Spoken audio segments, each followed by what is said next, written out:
Tomato গাছটাও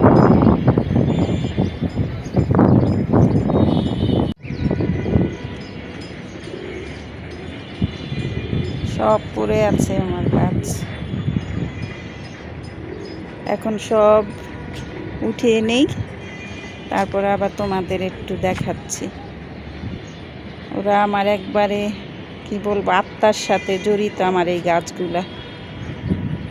ছোট বাগান নতুন করেছি, তারপরে অনেক সময় হয়েছে, 6 মাস হবে ওদের সাথে আমার সম্পর্ক, হয়তো বা আর একটু বেশি।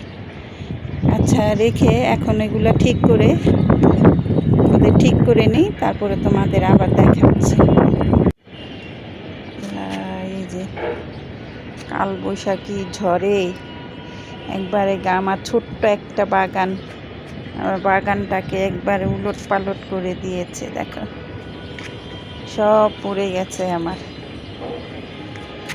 মনটা একেবারেই খারাপ হয়ে গেছে।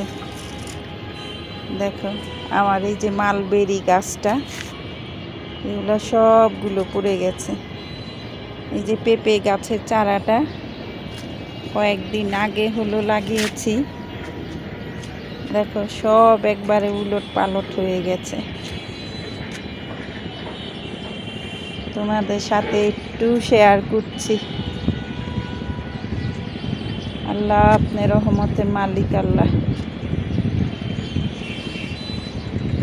আল্লাহ আমার পেয়ারা গাছটা মনে হয় পড়ে গিয়েছিল, মনে হয় কেউ হয়তো দাঁড় করিয়ে দিয়েছে, বুঝতে পারছি না। আল্লাহ যে গাছগুলোকে আবার সারিবদ্ধভাবে ওদের গুছিয়ে দিলাম। আল্লাহ ওদের নেক হায়াত দান করুক। সবাই দোয়া করবা আমার এই ছোট্ট একটি বাগানটার জন্য।